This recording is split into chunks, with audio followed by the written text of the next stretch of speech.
Hi, this is Jeannie from Trendy Tree, and I just wanted to share with you today a couple of things that would be really good for Mother's Day. This is a flower bundle that we have at Trendy Tree, and it has 3 large peony blooms and a couple of buds, some plastic greenery, and this sort of looks like lamb's ear, and then it has a little lavender something. It's got some little lavender blooms and some little berry-like things, and it's just tied together with a raffia. Now, you could separate it and, break these pieces out individually, but, it works pretty good, as a little bouquet by itself. Now, if you're not familiar with Trendy Tree is my daughter Carrie and David, my son-in-law's website. They sell everything online from wreath-making supplies, mesh, ribbons, signs, silk flowers, containers, seasonal decorations, Halloween, Christmas, Easter, and so forth. So anyway, I was just thinking about Mother's Day, and I don't know how much of my office you can see, but I've recently started to decorate my office. We've only been in this house for a year now, and I still don't have things on my walls. I've got lots of things ordered. Not ordered, but I've got them sitting on the floor. Let me show you. I've got all those things over there to go on my wall, and I told Carrie the other day, for my Mother's Day gift, what I would like for her to do, and if Rachel's watching, I hope y'all will do this. I want them to come put things on the walls for me. I want to get out of the house and come back, and I want my walls to be done. So that's what I'm hoping to get for Mother's Day. But anyway, I thought I would show you these little bouquets because they're just so easy to work with, just like they are. I picked up a couple, and there's several in stock, so we're not going to run out anytime soon. And the number on them is PMT158-LPLAV, which means light pink and lavender. Oh, let me make sure I've got that number right. Sorry, I had to put my glasses on. Oh, I gave you the wrong number. The number is PM2159-LPLAV, but it's called a Victorian Rose and Violet Bundle. It's about 14 inches, and it's light pink and lavender. I picked out several ribbons that I thought would be pretty with this, but I want to show you just some thoughts of Mother's Day, of what you can do that's just really easy.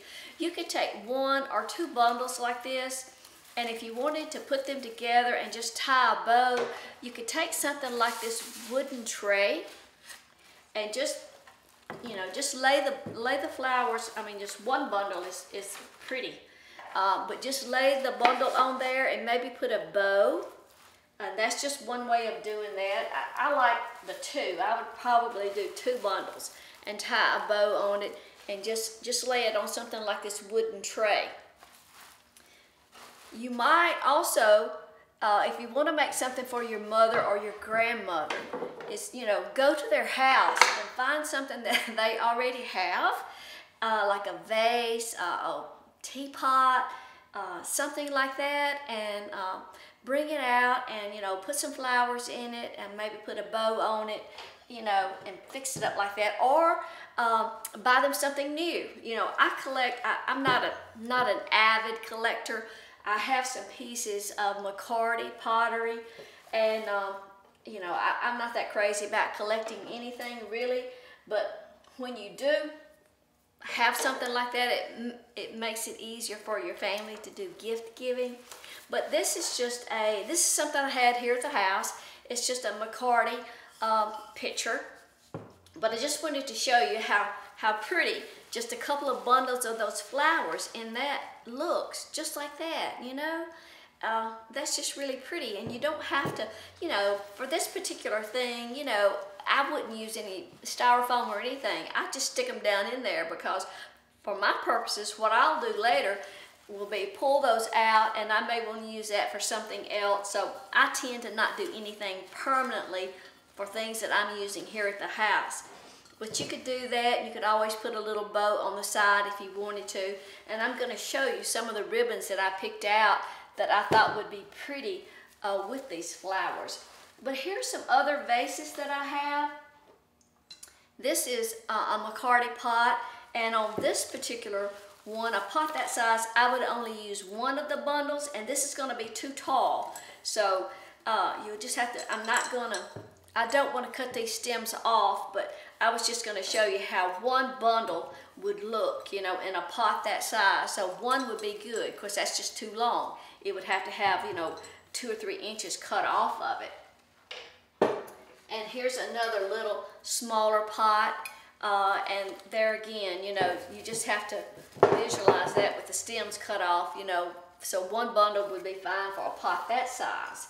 And this, I love this. This is an old pot, old tea pitcher that my husband's grandmother gave me. And it's kind of a cream color, and it's got some green flowers on it, but it's just so pretty. And if you take 2 of those bundles, and they would need to be maybe cut off, you know, a little bit, but 2 of those bundles in a pot that size, and see, that just looks pretty. Your grandmother or your mother would love, you know, something like that. That's just really pretty. I love that old pitcher or whatever you call it. And one thing that I've learned, when you handle something like this, it's best not pick it up by the handle, and don't pick it up, you know, like on the edge with just your thumb. You need to hold the whole thing, because over time that ceramic can weaken. This is something that, and I picked it up by the handle, but this is stoneware. This is an old vase or old pitcher that belonged to my grandmother. And it has a picture. It is a true farmhouse relic. It has pictures of cows on the front. It's an old, this was her buttermilk pitcher. This is the only thing she ever used this for, was buttermilk that stayed in the refrigerator. And it's rattling on the inside, and I had forgotten this was in there. My granddaddy rolled his own cigarettes. He did Prince Albert, and he did his own cigarettes. So it's even still, this is his old can, and he's been dead since the 1970s. But it has a pack of the old cigarette papers in there with some tobacco. And I have a funny story about this Prince Albert can. I've had this ever since my granddaddy died. And one day, AJ, my grandson, of course he's 17 now and graduating this year, but I was showing him one day the can and telling him about my grandfather and showing him it still has some tobacco in there. And I was just, you know, just showing it to him. And then one day later, he was like in the 1st grade. And in the 1st grade, one day they had a guest speaker come, like a police officer. I don't know what all the police officer talked to them about that day, but he did apparently talk to them about marijuana and brought some, I think, and showed to them.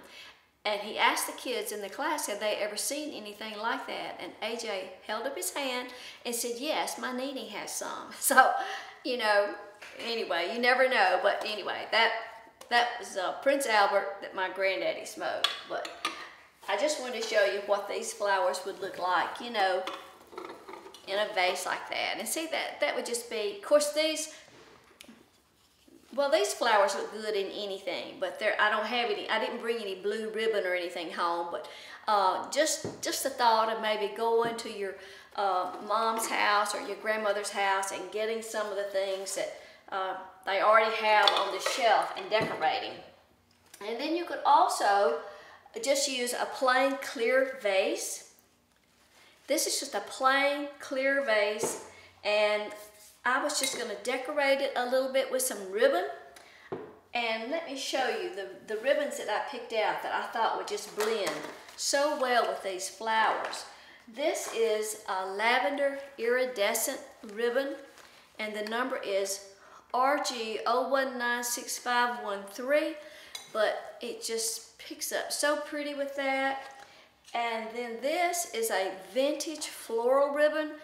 I like these prints, so I promise you, your mother, grandmother probably would too. The number on it is RG01725C3, but isn't that pretty? It's got pink and the lavender and some green. I love this. I love this check ribbon in all colors. This is a light pink. It's what's called a printed plaid.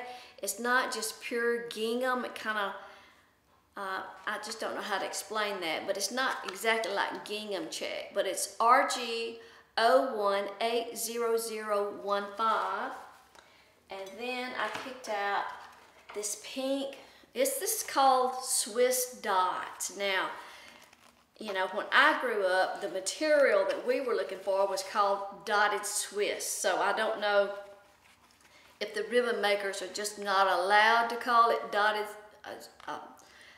Swiss or not. But anyway, this is 1.5 inches in diameter, and it just blends great with this, especially when you put, you know, 2 ribbons together.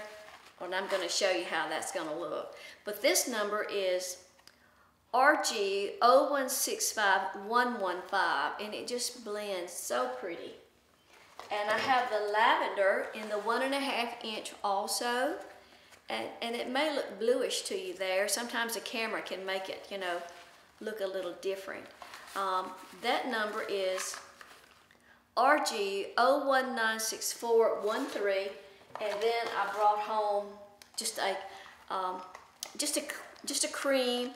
It's just kind of a cream glitter net type ribbon. It's all wired, but it's Q814409-20. But I was going to show you how you can spruce up a clear vase, or it could be a plain white vase or any color vase. But just put I'm just going to drop those down in there like that. And then I'm going to use glue dots. These are, you can get these came from Hobby Lobby. But they're glue dots, and they're just on a little piece of paper, and you could just peel the paper off and take that little drop of glue, and I put 2 pieces on the back of my vase. Now for this ribbon, for this vase, it takes about an 8-inch piece of ribbon. I'm not going to cut my ribbons. I was just going to show you kind of what this would look like, but you could just take that ribbon and wrap around that vase. That's a little bit low. Let me pull it up a little bit. I just put the glue dots on the vase, and then but I thought that would be so, it just, you know, just kind of dresses up the vase a little bit. And look, if you go back and you put some of that pink on top of that lavender, you know, if you're not good at tying bows, this is a great way to use a little ribbon when you don't have bow skills. You could just cut that and put that, layer that on top of that ribbon like that. I love that. I love both colors there, but it's just so pretty. Let me show you how some of this other looks. This lavender floral, I'm just gonna put that up there and hold it. But isn't that pretty? And that's such a vintage look. Of course, if you wanted to, you could take any of these ribbons and tie a bow around the vase. You can always do that. But that's pretty. If you layer that with the, let's see how it looks with the lavender.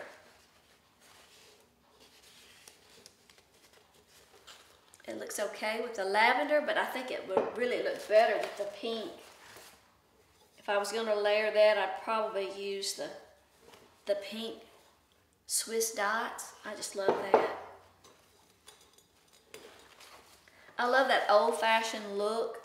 And this, I love this, the pink and white printed plaid. That's one of my favorites. It's just so pretty. But I love that look. And that looks good too, I think, with the check and then the pink. Pink's one of my favorite colors, so I always tend to go for the pink.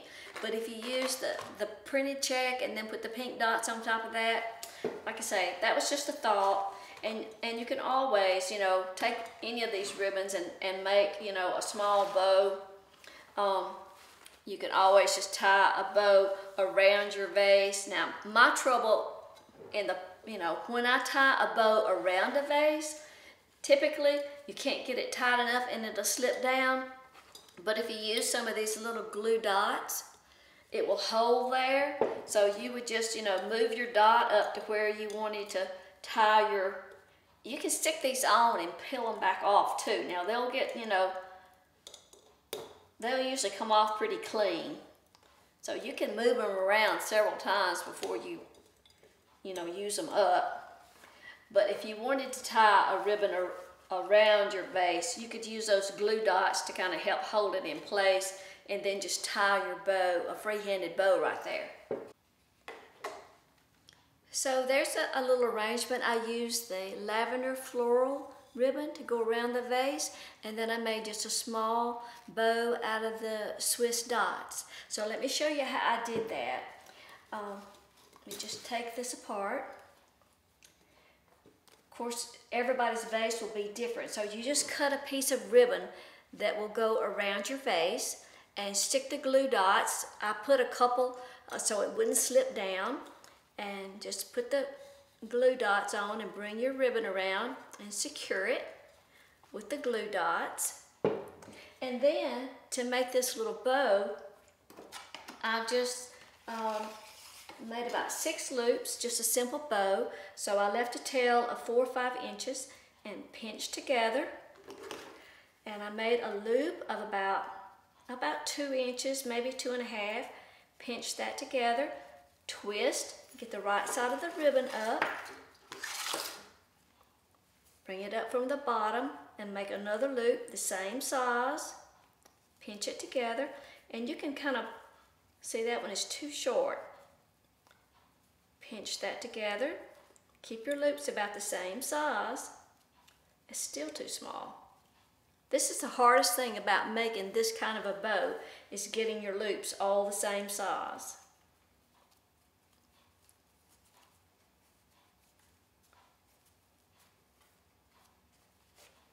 Twist, get your right side of the ribbon back up, make another loop, same size.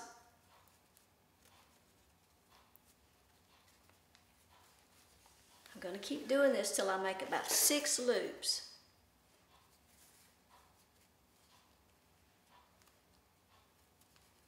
Each time I'm just pinching together, twist, and getting the right side of the ribbon back up.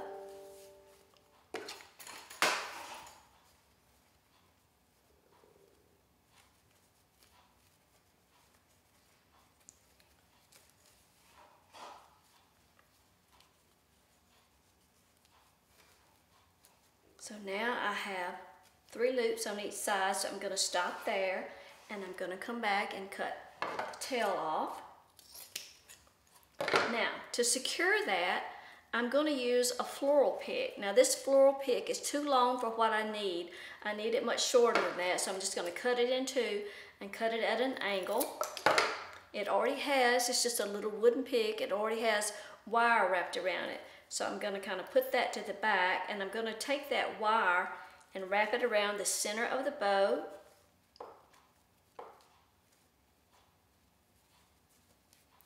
Make sure that I get my tail coming down toward the front, and then I'm going to attach that to the floral stick, and I'm going to pull it tight as I can so I'll have a small knot, and then I'm just going to wrap that wire around the floral stick. Okay. Get my tails to the front, and then kind of fluff out my loops.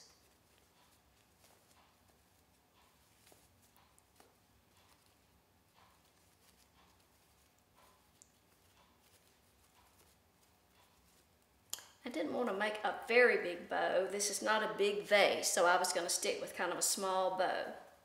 But see, that wire is just so thin, and you really can't see it in there. So now I'm going to, normally I would say this would be the back of the vase where I glued my ribbon, but what I'm going to do is just, I'm going to use that for the front, and I'm going to take the little stick and just slide it down in behind the ribbon.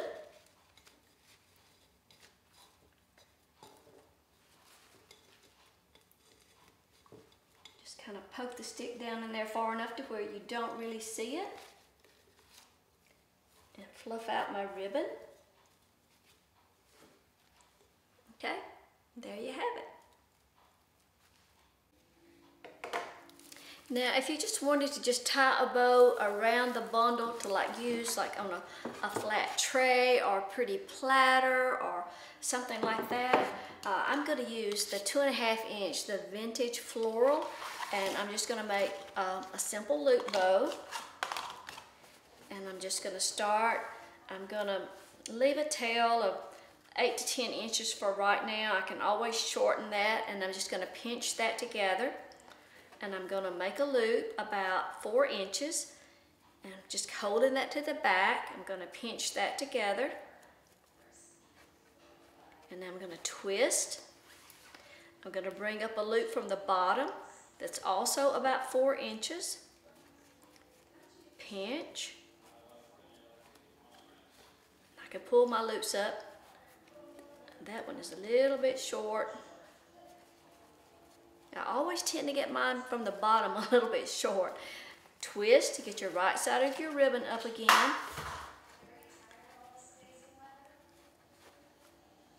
And just pinch that and keep holding that ribbon to the back. And then come up, twist it, get your right side up, come up from the bottom.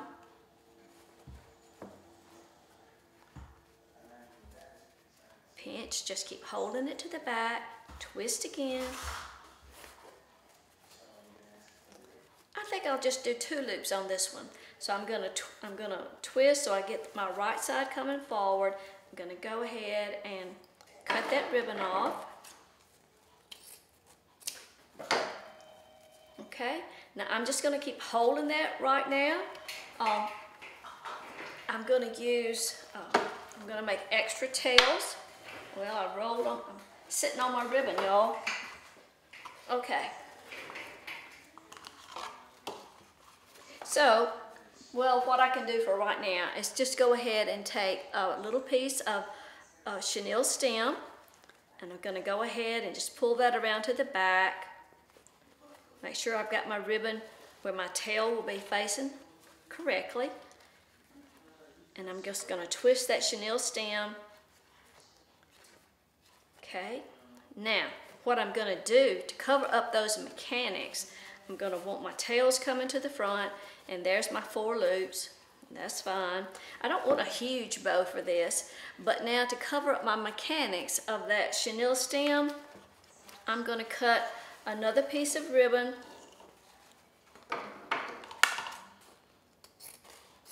And I'm going to just tie around the center of that bow.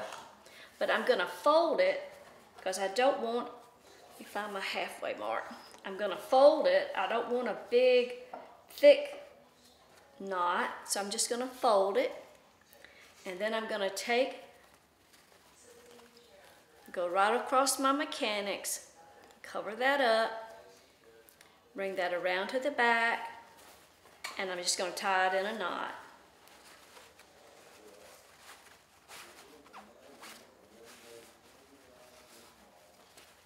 Okay, and I can just clip and get my chenille stems out of the way.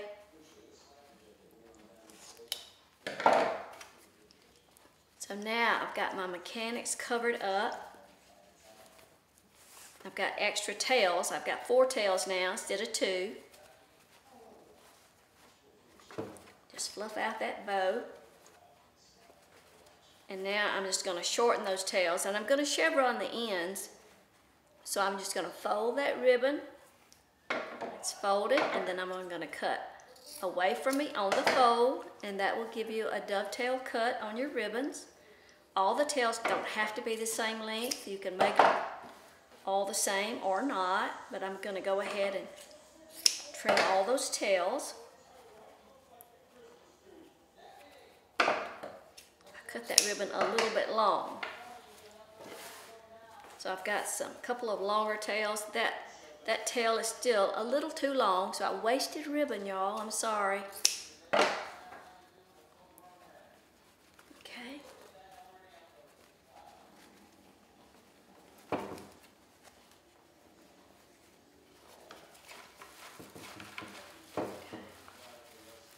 And now I can use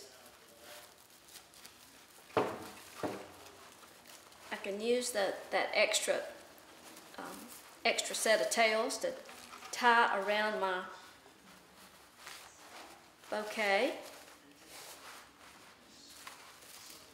And then just flip it back over. Fluff out my ribbons.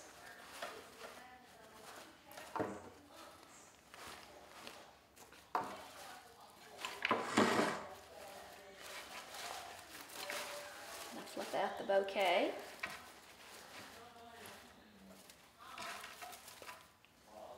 And that ribbon, I've still got one that's a little too long to suit me, so I'm just going to shorten that again. Okay. So there you have it. So you could use one style of ribbon or more than one, and you can make lots of different kinds of bows. But I thought that was pretty, just tied around that bouquet. Okay? Thanks for dropping in. I appreciate it. All these supplies came from Trendy Tree, and I'll list the SKUs or the item numbers in the video, and there'll also be a blog post. These are plentiful in stock right now at Trendy Tree, as are these ribbons. So thanks for watching. We'll see you next time. Bye-bye.